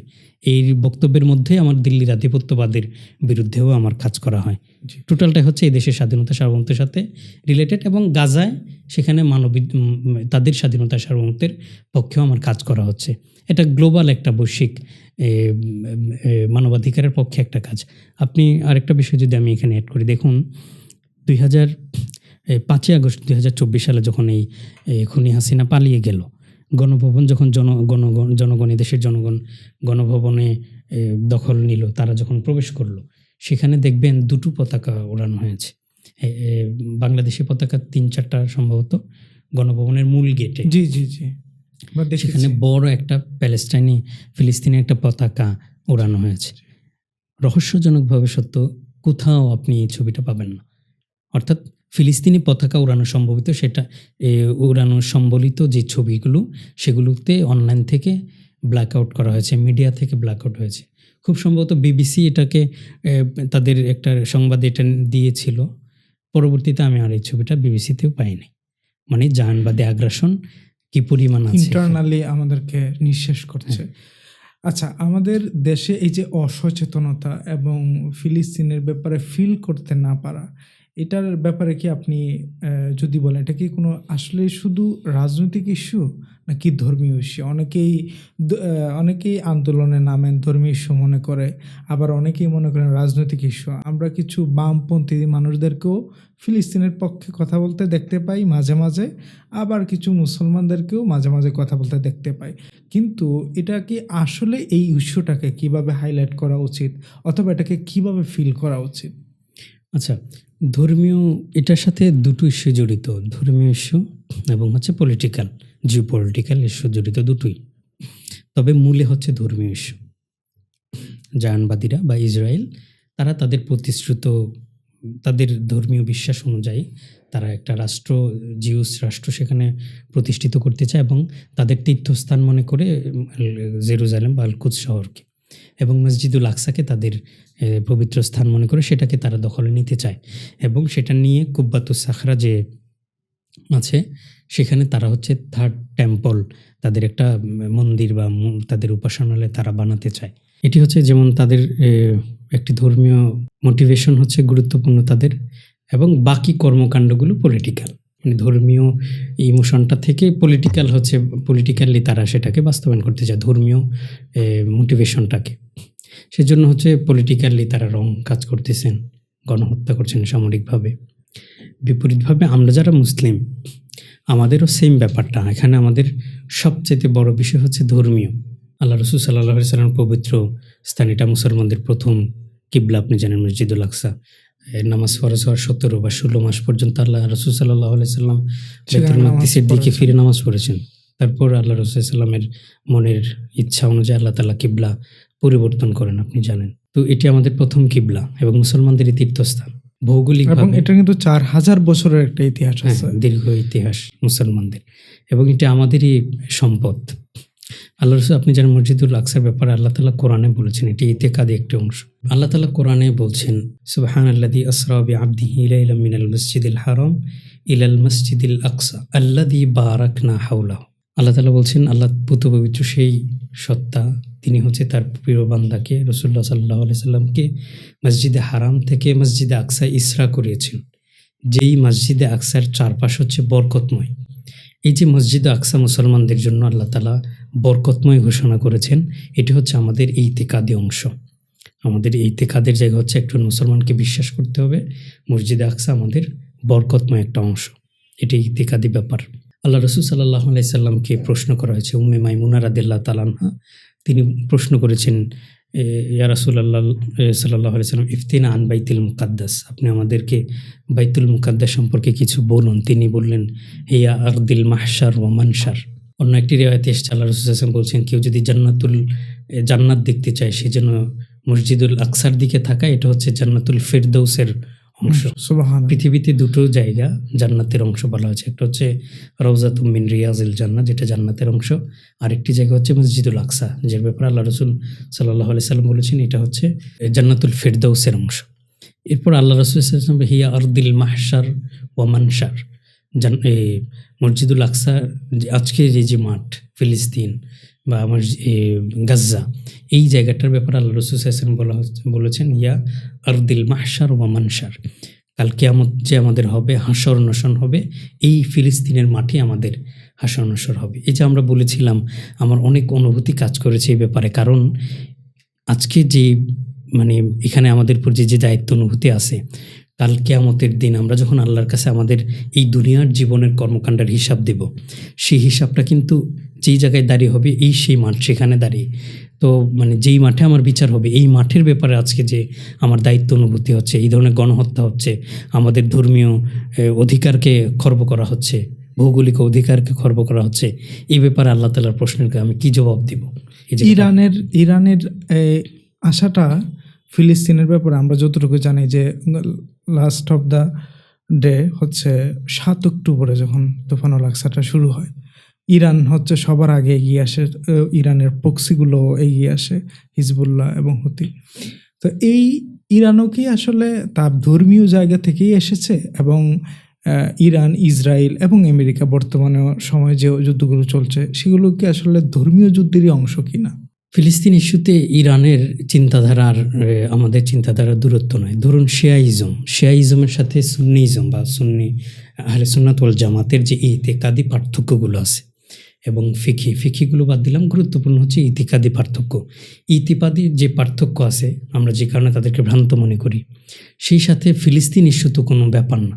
অর্থাৎ ধরুন ইরানের সাথে আমাদের যে সকল শিয়াদের সাথে আহলে সুন্নাতের যে যত পার্থক্য আছে, সেই ক্ষেত্রে ফিলিস্তিন ইস্যুতে কোনো পার্থক্য নাই। তারা আমরা যেরকম মসজিদে আকসাকে আমাদের পবিত্র স্থান মনে করি, তারাও মনে করে। তাদের সাথে আমাদের যে পার্থক্য ইতিকাদে, সেগুলো ভিন্ন, সেগুলো ভ্রান্ত তাদের আকীদা বিশ্বাস। ফলে তারা এখানে যুক্ত হওয়াটা তাদের জায়গা থেকে, ধর্মীয় অনুভূতির জায়গা থেকেই জড়ায়, যেন জায়নবাদী আগ্রাসন সেখানে না হয়, সেই জায়গা থেকেই জড়ায়। তবে যেহেতু ইতিকাদে অনেক পার্থক্য আছে, এবং আরব আহলে সুন্নাত ওয়াল জামাত কেন্দ্রিক যে আমাদের মধ্যপ্রাচ্য আরব রাষ্ট্রগুলো রয়েছে, তাদের সাথে ধর্মীয় পার্থক্য শিয়াদের সাথে আছে, ইরানের সাথে আছে, এবং জিওপলিটিক্যালিও পার্থক্য আছে। জিওপলিটিক্যালি সৌদি আরব বা অন্যান্য রাষ্ট্রগুলো, সুন্নি রাষ্ট্রগুলো নিঃসন্দেহে ইরানের এখানে রাজত্ব মেনে নেবে না। এই বিষয়টার সাথে যদি আমি একটা সংযোজন করি, সেটা হচ্ছে হামাস কিন্তু পুরোপুরিভাবে আহলে সুন্নাত ওয়াল জামাতের অন্তর্ভুক্ত, এবং আমাদের যে ফিলিস্তিনের আশেপাশে যতগুলো আরব কান্ট্রি রয়েছে, তাদের অধিকাংশ ৯৫% কিন্তু আহলে সুন্নাত ওয়াল জামাত অধ্যুষিত এলাকা। এখন এই যে একই আহলে সুন্নাত ওয়াল জামাত হওয়া সত্ত্বেও মধ্যপ্রাচ্যের দেশগুলো ফিলিস্তিনের সাথে না থেকে অন্য কারো সাথে, যেটাকে আমরা মুনাফিক রাষ্ট্রগুলোর সাথে থাকার কথা বলি, এবং হচ্ছে হামাস এর সাথে ইরানের ইন্টারনাল রিলেশনশিপকে। আমি এই কথাটা এই কারণেই বললাম, আমরা জানি যে যখন ইরানে হামাসের যিনি সাবেক প্রধান ইসমাইল হানিয়া, উনি কিন্তু শাহাদাত বরণ করেছেন, এবং এরও আগে আরেকজন যিনি হচ্ছে ইরানে ঢোকার পর শাহাদাত বরণ করেছেন, আমার নামটাই মুহূর্তে মাথায় আসছে না, হামাসের রাজনৈতিক প্রধান। সো উনি ইরানে মৃত্যুবরণ করেছেন, শহীদ হয়েছেন সরাসরি ইসরায়েলিদের আঘাতে। এখানে হামাস এবং ইরানের সংশ্লিষ্টতার বিষয় কি? এখানে কি অন্য কোনো রিলেশনশিপ মেনটেন হচ্ছে কিনা? দেখুন, অন্য না, হামাস একটা আহলে সুন্নাত ওয়াল জামাতের গণ, এবং বিশেষ করে তাসাউফ, হামাসের উৎপত্তি হয়েছে তাসাউফপন্থী ওলামায়ে কেরামের মাধ্যমে, এবং তারা টোটালি হচ্ছে আহলে সুন্নাত ওয়াল জামাতের একনিষ্ঠ অনুসারীর, টোটালটাই। এখন অসলো চুক্তি হওয়ার পর আরব রাষ্ট্রগুলো হচ্ছে, এক তো হচ্ছে আপনারা জানেন যে আমাদের সুন্নি খিলাফত যেটা ছিল, উসমানী খিলাফত, সেটাকে আরবরা হচ্ছে বেইমানি করে সেখানে ওয়াহাবিজম প্রতিষ্ঠা করলো, ওয়াহাবিজমের মাধ্যমে উসমানী খিলাফত ধ্বংস করলো, আপনি জানেন। সো এই উগ্র ওয়াহাবিজম বা এই খারিজি মতবাদটা এসে আমাদের সুন্নি রাষ্ট্রগুলোকে তো আক্ষরিকভাবে জবাই করে দিল। তারপর তো হচ্ছে আমাদের এই আরবের সুন্নি রাষ্ট্রগুলো হচ্ছে পশ্চিমাদের সাথে এবং জায়নবাদী অ্যালায়েন্সে তারা যুক্ত হলো। তার মানে কার্যত হচ্ছে এখানে সুন্নি মতাদর্শের কোনো ভিত্তিক যে কাজ করবে রাজনৈতিক বা খিলাফা কেন্দ্রিক রাজনৈতিক কোনো শক্তি নাই। আমরা অনেকে মনে করছি সৌদি আরব আমাদের রসুলের দেশ, কিন্তু আমাদের এটা কেন আমরা দ্রুত ভুলে যাই যে উসমানী খেলাফত সুন্নি খেলাফতকে ধ্বংস করে খারেজি মতবাদ উগ্র ওয়াহাবিজমের মাধ্যমে এই সৌদি এখনো পর্যন্ত ওয়াহাবিজম মতবাদের উপর রাজনৈতিকভাবে প্রতিষ্ঠিত হয়েছে। নিঃসন্দেহে তারা সুন্নিদের সাথে, রাষ্ট্রগুলোর সাথে ভালো সম্পর্ক আছে, কিন্তু এটা আমরা সেখানে আমাদের গুরুত্বপূর্ণ ইবাদত উমরা বা হজ পালন করতে যাই, কিন্তু এই রাজনৈতিক ব্যবস্থাটা ওয়াহাবিজমের উপর প্রতিষ্ঠিত, তাই না? তো সেই জায়গা থেকে ফিলিস্তিনের স্বাধীনতা সার্বভৌমত্বের বা মুক্তির যে একটা আন্দোলন, তারা সুন্নি মানে ওয়াহাবিজম নয় বরং সুন্নিজমের উপর ভিত্তি করে প্রতিষ্ঠিত একটা দল হামাসকে নিঃসন্দেহ অবিজমরা মেনে নেবে না এবং তাকে সহযোগিতাও করবে না। যারা সহযোগিতা করে কাতার উল্লেখযোগ্য, কাতার হামাসকে সহযোগিতা করলে কাতারে অবরোধ পর্যন্ত দেওয়া হয়েছে সৌদির পক্ষ থেকে, আপনি জানেন নিশ্চয়ই। এবং এই হামাসপন্থী কোনো ধরনের মানুষকে যেন এই সহযোগিতা না করে কাতার, এই শর্তের ভিত্তিতে অবরোধ তুলে নেওয়া হয়েছিল, যদিও কাতার সেই শর্তকে মানেনি, তারা এই শর্তকে প্রত্যাখ্যান করেছে। তো হামাসের হচ্ছে এই যে অসলো চুক্তি হলো 80 সালে, ফিলিস্তিনকে বন্দী করে ফেলা হলো, তখন হামাসেরা সিদ্ধান্ত নিয়েছেন যে না, আমরা গোলামির চাইতে আমরা শেষ বিন্দু পর্যন্ত লড়ে মরতে চাই। তারা এই যে লড়বেন, লড়ার জন্য যে একটা লজিস্টিক সাপোর্ট প্রয়োজন, সেটা হচ্ছে আরব কোনো রাষ্ট্র পার্শ্ববর্তী ওয়াহাবিজম বা এই অধ্যুষিত রাষ্ট্রগুলো থেকে তারা কোনো ধরনের সহযোগিতা পাচ্ছে না। তার অন্যতম আরেকটি কারণ হচ্ছে তারা, আপনারা জানেন যে রাজতান্ত্রিক শাসন ব্যবস্থা আছে, আর হামাসের দর্শন হলো তারা খেলাফা কেন্দ্রিক সুন্নিজমের ভিত্তিতে একটা খেলাফত চায়। তো রাজতন্ত্রের বিরুদ্ধে এটা একটা কার্যত আরব বসন্ত এখানে হতে পারে, মানে রাজতান্ত্রিক শাসন ব্যবস্থা। যদি হামাসের উত্থান হয় মধ্যপ্রাচ্যে, হামাসের মতো একটা সশস্ত্র সংগঠন বা তারা যদি খিলাফতের স্লোগান দিয়ে, সংগঠনের চাইতে কিন্তু বড় কিছু সরকার, আচ্ছা হ্যাঁ, তারা সেখানে নির্বাচিত সরকার, গাজায় সরকার গঠন করেছিলেন। তো এইরকম একটা শক্তি যদি মধ্যপ্রাচ্যে প্রতিষ্ঠিত হয়ে যায়, মধ্যপ্রাচ্যের মধ্যে আরব রাষ্ট্রের মধ্যে একটা বিপ্লবী একটা সরকার গঠিত হয়, তাহলে নিঃসন্দেহে এই রাজতান্ত্রিক রাষ্ট্রের একটা প্রভাব ফেলবে। এই কারণ থেকে শুধুমাত্র হামাসকে তারা কেউ সহযোগিতা করে নাই, বরং গণহত্যার জন্য সব ধরনের সাপোর্ট দিয়েছে। শুধু সাপোর্ট দেয় নাই, বরং ইসরায়েল এবং আমেরিকাকে প্রেশার ক্রিয়েট করা হয়েছে হামাসকে নির্মূল করার জন্য। 23 অক্টোবরে গণহত্যার জন্য তারা পর্যন্ত প্রেশার দিয়েছে। হামাসের তখন করণীয় কি? রাসূল সাল্লাল্লাহু আলাইহি ওয়াসাল্লাম নিঃসন্দেহে মদিনার ইহুদিদের সাথে আল্লাহ রাসূল সাল্লাল্লাহু আলাইহি ওয়াসাল্লাম কৌশলগত সন্ধি করেননি, করছেন। তার মানে তো তিনি আকীদা বিক্রি করে দেননি, হামাস সেটাই করেছে। হামাস যখন তাদের পার্শ্ববর্তী ভাইদের থেকে, এখানে হচ্ছে আকীদার চাইতে অস্তিত্বের লড়াইটা সবচেয়ে গুরুত্বপূর্ণ। আকীদার কোনো সম্পৃক্ততাই নাই, আকীদার কোনো সম্পৃক্ততা নাই, টোটালি হচ্ছে এটা জাস্ট হচ্ছে। যদি দেখি যে আপনি যেটা বলছিলেন, আমাদের পার্শ্ববর্তী যে মুসলমান কান্ট্রি যেগুলো আদতে মুনাফিকে রূপান্তর হয়েছে, তাদের অসহযোগিতা প্রতিদিন নিয়ত বাড়ছে। তার সাথে সাথে তো আমরা ফিলিস্তিনের মধ্যকারও দুইটা অংশকে দেখতে পাই। আসলে এই ব্যাপারটা যদি আপনি আচ্ছা, বলতেন। ফিলিস্তিনের দুটো অংশ হচ্ছে, একটা ইসরায়েল ব্যাকড, মানে ইসরায়েল তাদের একটা দ্বিতীয় পরিকল্পনা হিসেবে তাদেরকে ব্যবহার করে থাকেন ফাতাহপন্থী ওয়েস্ট ব্যাংকে যে পশ্চিম যে সরকার আছে। আপনি জানেন যে তার মানে হচ্ছে ওয়েস্ট ব্যাংক একটা পার্ট, আরেকটা হচ্ছে গাজা, তাই তো? হ্যাঁ, টোটাল ফিলিস্তিনটা হচ্ছে 3টা ব্লকে বিভক্ত। একটা হচ্ছে ওয়েস্ট ব্যাংক, পশ্চিম তীর, পশ্চিম ফিলিস্তিন তাদের নিয়ন্ত্রণাধীন, এবং আরেকটা হচ্ছে ইসরায়েলের অবৈধ দখলদার। আরেকটা হচ্ছে ছোট্ট একটা অংশ গাজা। গাজা হচ্ছে যারা অস্ত্র চুক্তিকে মানে নাই, পরবর্তীতে অস্ত্র হাতে নিয়েছে, বিদ্রোহ করেছে, এবং গাজায় তারা একটা সরকার গঠন করে। দুইটাতেই যখন নির্বাচন হয় 2005 সালে, নিরঙ্কুশ ভোট পেয়ে মানে ক্ষমতায় যায় হামাসপন্থী সরকার গঠন করে। কিন্তু সেই সরকারকে হচ্ছে স্বীকৃতি দেয় নাই ইসরায়েল এবং আমেরিকা, কারণ হামাসকে স্বীকৃতি দিলে ইসরায়েলের সাম্রাজ্যের স্বপ্ন সেখানে ভেঙে যাবে।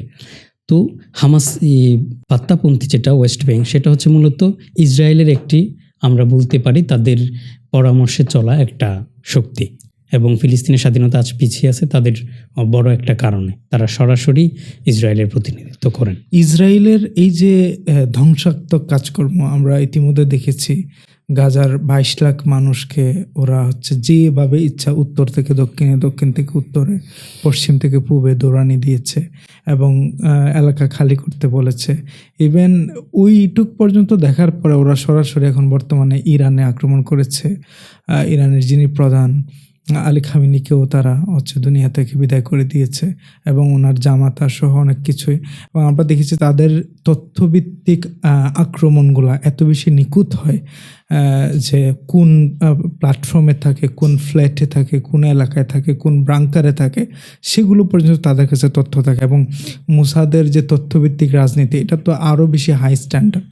এখন ইসরায়েল কি আসলেই অনেক বেশি শক্তিশালী, নাকি এটাকে শক্তিশালী হিসাবেই দেখানো হচ্ছে?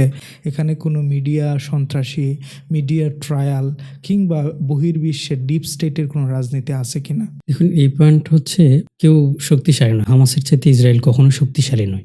কিন্তু সমস্যাটা হচ্ছে, আপনার আপন ভাই ব্রাদার, আপনার চাচাতো ভাই, আপনার সবাই যদি আপনার বিরোধী হয়, সবাই যদি ইসরায়েলকে সাপোর্ট দেয়, তো আপনার ঘরের খবর তো স্বাভাবিকভাবেই তারা জানা স্বাভাবিক। আপনি তো সেখানে পরাজিতই বলা যায়। অর্থাৎ যেটা বলতে চাচ্ছি যে ফিলিস্তিনকে বা ফিলিস্তিনকে রক্ষার যে আন্দোলন সংগ্রাম আছে, তারা একা পৃথিবীতে, বাকি সবাই, তাদের পরিবার বলেন বা বাকি সবাই হচ্ছে ইসরায়েলকে সাপোর্ট দিচ্ছে।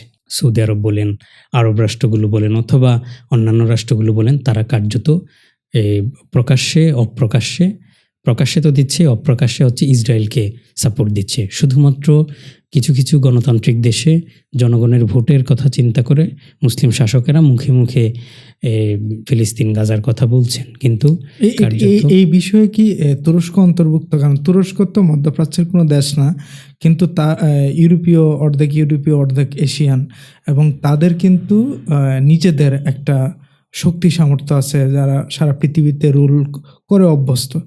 তাদেরও কি আসলে অবস্থানটা এরকম? দেখুন, তুরস্ক ভাঙ্গা ইসলামী খেলাফতকে নষ্ট করার পিছনে জায়নবাদী আগ্রাসন নিঃসন্দেহে ছিল।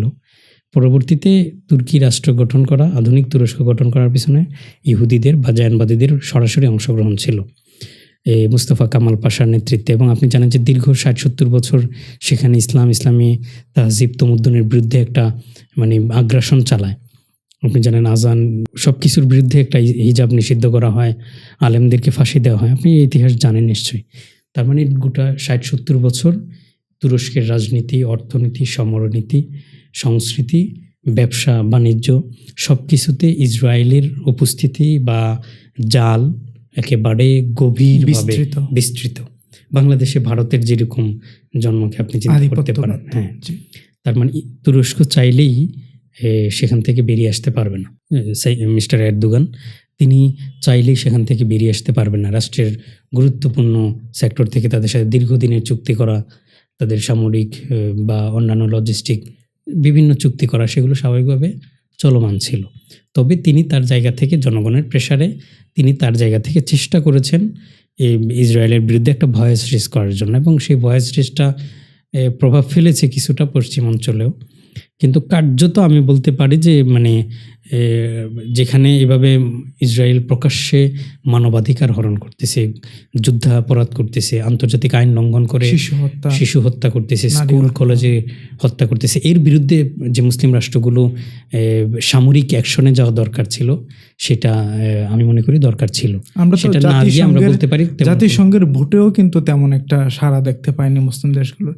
সেই প্রশ্নে পড়ে যাব তুরস্কের বিস্তৃত ইতিহাস, সাথে সাথে উলামায়ে কেরাম যারা আছেন, বাংলাদেশ হোক, আপনি অলরেডি একটা উলামা পরিষদে কাজ করেন, বাংলাদেশে কিন্তু আমরা ওই রকম উলামা পরিষদের কোনো ইনসেন্টিভ ভূমিকা আমরা দেখতে পাই না। এখন এই ইনসেন্টিভ ভূমিকার ক্ষেত্রে যেটা আমরা প্রো প্যালেস্টাইনিয়ান হব, এটার ক্ষেত্রে কি কি দিক আপনি উল্লেখ করবেন যে এগুলা করলে আসলে আমাদের সামনে এগিয়ে যাওয়া সম্ভব হবে? কারণ আমরা গণতান্ত্রিক দেশ, আমাদের মুসলমান সমাজ যেটা বাংলাদেশে এক্সিস্ট করে এটা কিন্তু ওইভাবে সচেতন না। এখানে একটা সংকর জাতির অবস্থান আছে, এবং তাছাড়া ভারতীয় আধিপত্যবাদেরও একটা বিষয় আছে। আপনি কি মনে করেন, এটা প্রকাশ্যে হোক অপ্রকাশ্যে হোক, কি কি পদক্ষেপ নিলে আমাদের আসলে এগিয়ে যাওয়া সম্ভব উলামাদের ক্ষেত্রে?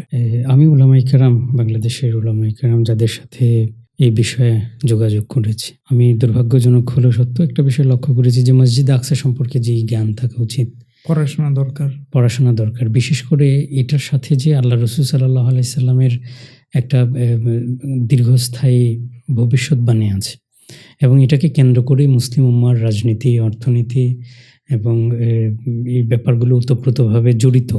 এই পয়েন্টে মানে তাদের নেতৃত্বের কেন্দ্রবিন্দু, এই ব্যাপারটাতে একটা সচেতনতার যথেষ্ট অভাব।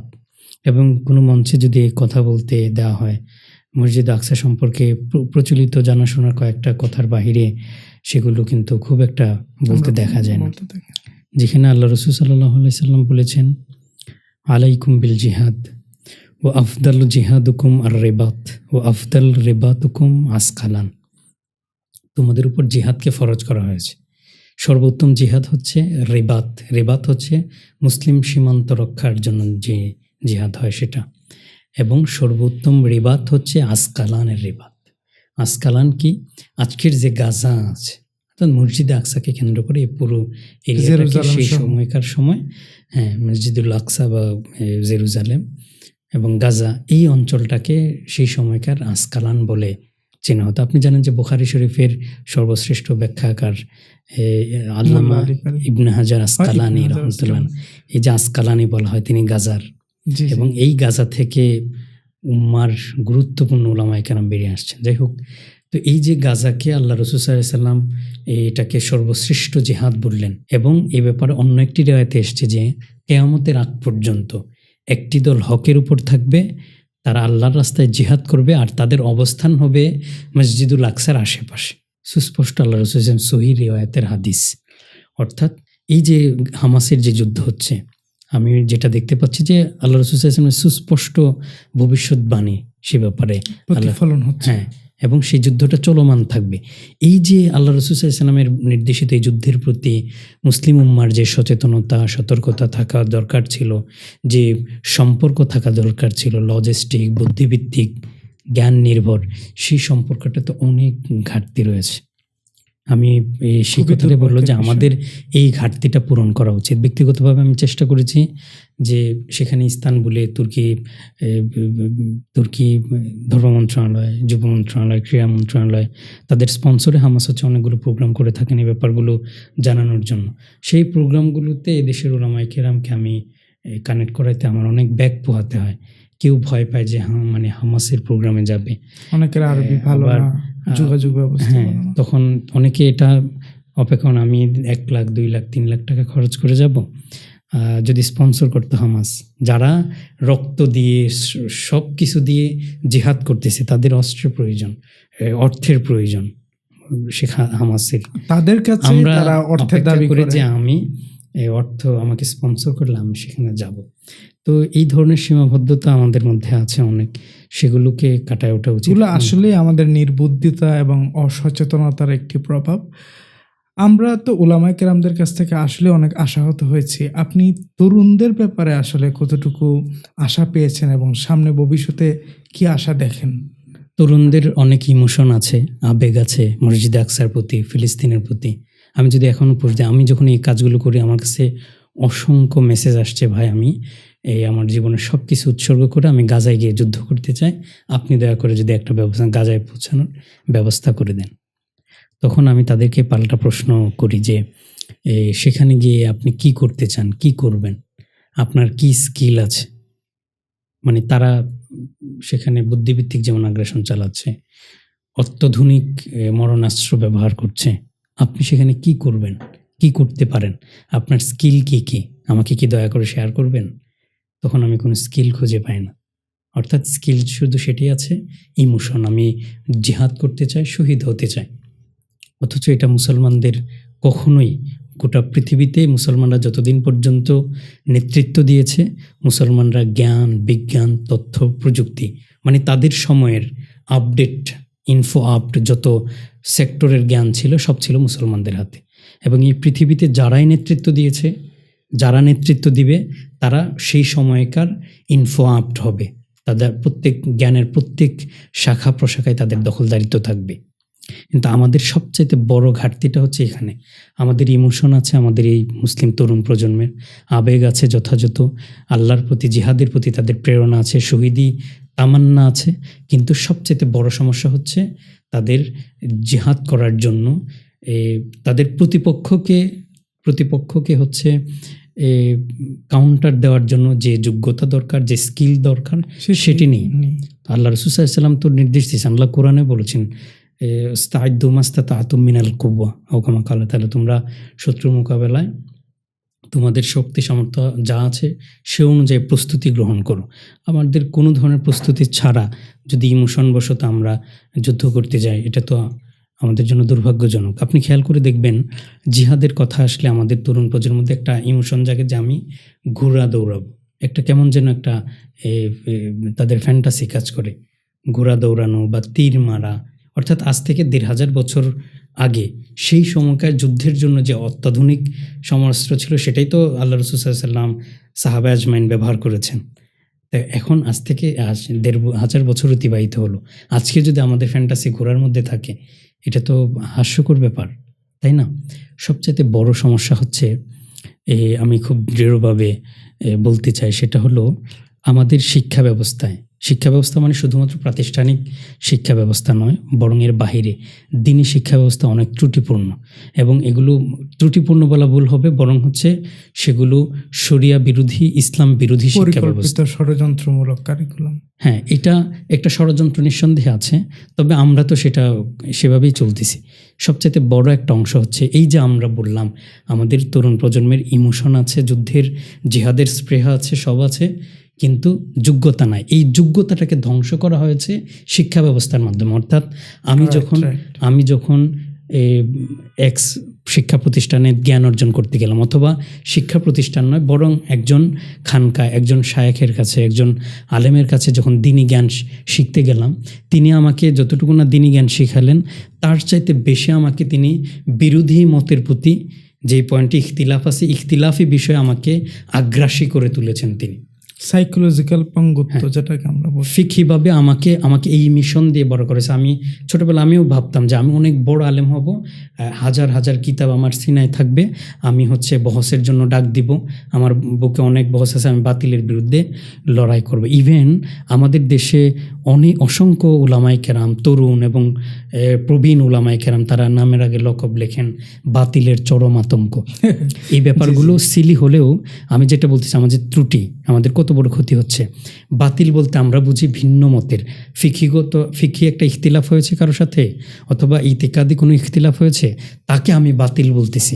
আমার মাইন্ডসেটে ছোটোবেলা থেকে এটা সেট করা হয়েছে। বাতিলের আতঙ্ক মানে আমি অনেক কিতাব অবলম্বন করব, আমাকে উস্তাদ যেই ব্যাপারটা শিখিয়েছেন সেটাই হক, এটা ওহির মতো সত্য এবং এটা কখনো ভুল হতে পারে না।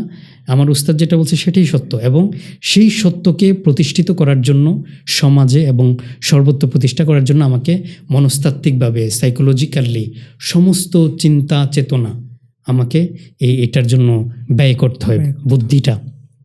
এরপরে আপনি খেয়াল করে দেখবেন আপনার জীবনে, আপনি 5 জন মানে জ্ঞানী পড়াশোনা করে এই ধরনের শিক্ষার্থীকে ডেকে আনবেন, দিনী প্রতিষ্ঠানে শিক্ষা গ্রহণ করুক অথবা শায়েখের কাছে গিয়া শিক্ষা গ্রহণ করুক, এই ধরনের 5 জন বা 100 জন শিক্ষার্থীকে এনে প্রশ্ন করবেন যে আপনাদের জীবনে ইসলামী কোন কোন শব্দ বেশি শেখা হয়েছে। নিঃসন্দেহে আপনি দেখবেন তারা যেই শব্দগুলো বলবে সেগুলো হচ্ছে ইখতিলাফি বিষয়। তো যদি আপনি একটা সার্ভে করেন 100 জন মাদ্রাসা শিক্ষার্থীদের বা দ্বীনি অনুভূতি সম্পন্ন মানুষের মধ্যে, তাদেরকে যদি প্রশ্ন করেন তোমার সারা জীবনে ধর্মের কোন কোন শব্দগুলো শুনছো, তারা যে শব্দগুলো বলবে সেগুলো দেখবেন ইখতিলাফি বিষয়। হ্যাঁ, বেশিরভাগ ইখতিলাফি বিষয় হয়। বলবে মিলাদ কিয়ামের পক্ষে বিপক্ষে অথবা রফুল ইয়াদাইনের পক্ষে বিপক্ষে, ইতিকাদি নানা বিষয়, হাত বাঁধা কি বাঁধা না, যত বিতর্কিত বিষয় আছে সে ব্যাপারে আমাদের খুব ইলম আছে। এর বাহিরে আপনি যদি কোনো সাবজেক্ট ইসলামের বেসিক ব্যাপারে, মৌলিক ব্যাপারে, দুর্ভাগ্যজনক হলো সত্য যে আলেমদের থেকেও আপনি বেসিক ব্যাপারে কোনো স্বাভাবিক নলেজ পাবেন না, মানে টেক্সট যেটা দিনের টেক্সট নলেজের ঘাটতি পাবেন। আর সেখানে যুগ উপযোগী করে ইসলামের এই নলেজগুলোকে যে বিল্ড আপ করা, একটা সৃজনশীলতা নির্মাণ করা, নতুন জ্ঞান উৎপন্ন করা, ইলম উৎপন্ন করা, আবিষ্কার করা, এই ধরনের কোনো কিছু পাওয়া তো অনেকটা আমাদের জন্য টাফ হয়ে যাবে, আপনি পাবেন না। এই যে কথাটা বলছিলাম, আমাদের জীবনের ব্যক্তিগতভাবে আমারও জীবনের বড় একটা অংশ গেছে শুধুমাত্র বিতর্কিত বিষয়ে পক্ষে বিপক্ষে জানা, বহস, মুনাজারা, এগুলোর ভিতরে একটা ফ্যান্টাসি কাজ করে। তাহলে আরেক অপরদিকে ইহুদি খ্রিস্টান এই মানুষটা স্বাভাবিকভাবে সে ছোটবেলা থেকে শিক্ষা করে তাকে পৃথিবীতে নেতৃত্ব দিতে হবে, মধ্যপ্রাচ্যে গ্রেটার ইসরায়েল প্রতিষ্ঠা করতে হবে। এজন্য আমাকে জ্ঞান, বিজ্ঞান, তথ্য প্রযুক্তিতে আমাদেরকে সেক্টর ভিত্তিক হচ্ছে আমাকে যোগ্যতা অর্জন করতে হবে। অপরদিকে আমি আমার এই তরুণদেরকে দেখলাম তারা হচ্ছে ফিকি ইখতিলাফ বা ইতিকাদি ইখতিলাফি বিষয়ে সে হচ্ছে এই গতানুগতিক যে জ্ঞান আছে তার মধ্যে তার মস্তিষ্কটা সীমাবদ্ধ থেকে যাচ্ছে। এটা হচ্ছে বড় একটি সমস্যা। আপনি এই মুসলিম উম্মার যত সমস্যা বের করবেন, অর্থনৈতিক বলেন, রাজনৈতিক বলেন, আমি বলবো যে সব সমস্যার মূল সমস্যা হচ্ছে এটা। আমাদের মুসলিম তরুণদেরকে, শুধু বাংলাদেশের প্রেক্ষাপট বলছি না, আমি বাহিরে পড়াশোনার সুবাদে বিভিন্ন ঘরানার, বিভিন্ন সভ্যতা সংস্কৃতির বিভিন্ন অঞ্চলের মুসলমানদের মনস্তত্ত্ব, তাদের সাথে মেশার সুযোগ হয়েছে বিভিন্ন অঞ্চলের, সেটা যাচাই করে বলছি। বড় একটা সমস্যা হচ্ছে আমাদের ছোটবেলা থেকে মস্তিষ্ককে সীমাবদ্ধ কিছু ব্যাপারে আমাদেরকে মস্তিষ্ককে ব্যস্ত রাখা হয়েছে, ফলে আমার জীবনের গুরুত্বপূর্ণ একটা অংশ গেছে মস্তিষ্ক এই অপ্রয়োজনীয় কাজে ব্যস্ত হওয়ার কারণে। ফলে আমি আসলে আলটিমেটলি আমার প্রকৃত ইসলামের, আল্লাহ রসুলের বিরুদ্ধে যে শত্রু, ইসলামের বেসিক পয়েন্টে যে শত্রুতা আছে, বাতিল আছে, তাদের মোকাবেলায় আমি আসলে কোনো কিছু করতে পারতেছি না। এই জন্য তরুণ প্রজন্মকে, যারা আমাদের এই শোটা দেখছেন, আমি বিনীতভাবে উদাত্ত আহ্বান জানাই যে তারা যেন ছোটবেলা থেকেই ধর্মীয় এই প্রচলিত এই বিতর্কগুলোকে এড়িয়ে চলেন। এড়িয়ে চলার অর্থ এই না যে তিনি কোনো একটা বিষয় মানবেন না। ধরুন আমাদের একজন ভাই, আমি ব্যক্তিগতভাবে বিশ্বাস করি আল্লাহ রসুল সাল্লাল্লাহু আলাইহি সাল্লামের নূরের তৈরি, আমি এটা বিশ্বাস করি, ঠিক আছে, দ্যাটস এনাফ। কিন্তু আমি এটা নিয়ে বিতর্ক করতে যাব কেন? এটা আমার বিশ্বাসটা এনাফ, স্বতঃসিদ্ধ বিষয়, রাইট? আমি এটা আমার বিশ্বাসের জায়গায় রাখবো। অথবা আমি দাঁড়িয়ে কিয়াম করে আল্লাহ রসুল সাল্লাল্লাহু আলাইহি সাল্লামকে সালাম দিই, এটা আমার ব্যক্তিগত আমল। আমি এটা নিয়ে বছরের পর বছর, প্রজন্মের পর প্রজন্ম এটা নিয়ে আমাকে বহস মোনাজারা করতে হবে। এই ব্যাপারগুলোকে এড়ায় চলে মুসলমানদের এই আধুনিক তথ্য প্রযুক্তির জ্ঞান, বিজ্ঞানে সেগুলো আমাদেরকে দখলদারিত্ব করার জন্য আমাদের তরুণ প্রজন্মকে এগিয়ে আসতে হবে, শিক্ষা ব্যবস্থা থেকে সেটা আয়োজন করতে হবে। আপনি আসলে রিমার্কেবল কিছু আলোচনা করেছেন। আমি একদম হলফ করে বলতে পারি যে এই আলোচনা, আজকের শো যদি আমাদের তরুণ ভাইরা শোনেন, তাদের চিন্তার দরজা ভিন্নভাবে উন্মোচিত হবে। আচ্ছা, আপনি তো আসলে গাজার এবং হামাসের অনেক হাই কমান্ডদের সাথে উঠা বসা হয়েছে, খালেদ মিশালের মতো লোকদের সাথে আপনি উঠা বসা করেছেন। তো আপনি গাজার যে হাই কমান্ড মুজাহিদ ভাইদের সাথে যখন কথাবার্তা হয়, ওনাদের কাছ থেকে আসলে কোন বিষয়টা সবচাইতে বেশি দেখতে পান, যেটা আমাদের সাথে আমাদের মধ্যে অনুপস্থিত এবং আমাদের মধ্যে সেটাকে জাগরণ করা প্রয়োজন? আসলে আমাদের সাথে অনুপস্থিতি এটা কম্বাইন করাটা কষ্টকর ব্যাপার। তবে তাদের ব্যাপারে আমার যে মানে আশ্চর্যজনক ধারণা তৈরি হয়েছে সেটা হচ্ছে তাদের সাধারণত আমরা যখন একটা শার্ট প্যান্ট পরা মানুষ দেখি আমাদের ধারণা তিনি হয়তোবা দ্বীনি বা আল্লাহ থেকে তার সম্পর্কটা অনেকটা দূরে।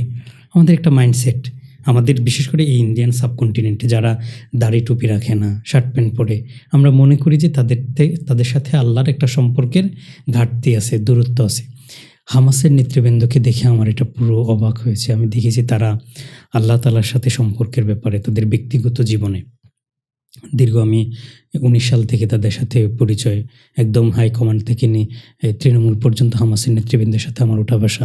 সেই জায়গাতে আমি দেখেছি তারা আল্লাহর প্রতি মৌলিক ইবাদত এবং প্রাসঙ্গিক সুন্নাহ এবং নফলের প্রতি তাদের যে আগ্রহ, তাদের যে একাগ্রতা, একনিষ্ঠতা এবং হচ্ছে ইখলাস, এই ব্যাপারগুলো আমাকে অবাক করেছে সাধারণত। এবং আমি যদি মানে কোনোভাবে ভিডিও করে প্রমাণ যদি উপস্থাপন করতে পারতাম মানুষে, তারা বুঝতে পারতো যে আসলে হামাসের এই নেতৃবৃন্দরা হচ্ছে আল্লাহ তাআলার বিশেষ নির্বাচিত একজন ব্যক্তি, যারা আল্লাহ তাআলা তাদের সম্পর্ক আল্লাহর নিকটবর্তী হওয়ার কারণে আল্লাহ তাআলা কেবল এই মসজিদুল আকসা রক্ষার জিহাদে তাদেরকে নির্বাচিত করেছেন। ফলে তাদের ব্যাপারে আমার এই ব্যাপারটা খুব বেশি আগ্রহের জায়গা তৈরি করেছে। মানে ইসলামী আন্দোলন, জিহাদ, শাহাদাত এবং তাহজিব, তমুদ্দুন, বেলায়ত এবং হচ্ছে এলমে তাসাউফ, আত্মশুদ্ধির যে ব্যাপার, এই ব্যাপার সব কিছুর একটা কম্বাইনিং, একটা হচ্ছে সব কিছুর উপস্থিতিতে একটা পূর্ণাঙ্গ বিষয় আমি উপস্থিতি লক্ষ্য করছি, যেটা আমাদের মধ্যে ঘাটতি। আমাদের কারোর মধ্যে ইসলামী আন্দোলন থাকে অনেক বেশি, বাট আল্লাহর সাথে সম্পর্কটা ঘাটতি থাকে, অথবা কারোর সাথে ব্যক্তিগতভাবে আল্লাহর সাথে খুব সম্পর্ক ভালো থাকে, কিন্তু দেখা যাচ্ছে ইসলামী আন্দোলনের ব্যাপারে আমরা বাতিল, একেবারে শূন্য। হ্যাঁ। সো তাদের মধ্যে এই কম্বাইনটা দেখেছি, আমি এটা উল্লেখ করতে পারি। অসংখ্য শুক্রিয়া, আবারও মুবারকবাদ জানাই আমাদের স্টুডিওতে এসে দীর্ঘক্ষণ জ্ঞান গর্ব এবং বুদ্ধিভিত্তিক আলোচনা করবার জন্য। এবং আজকের এই এপিসোডটা আমরা এখানেই শেষ করতে যাচ্ছি। আপনিও ভালো থাকবেন এবং আমাদের দর্শকরাও ইনশাল্লাহ ভালো থাকবেন। আসসালামু আলাইকুম ওয়া রাহমাতুল্লাহ। ওয়ালাইকুম আসসালাম ওয়া রাহমাতুল্লাহ।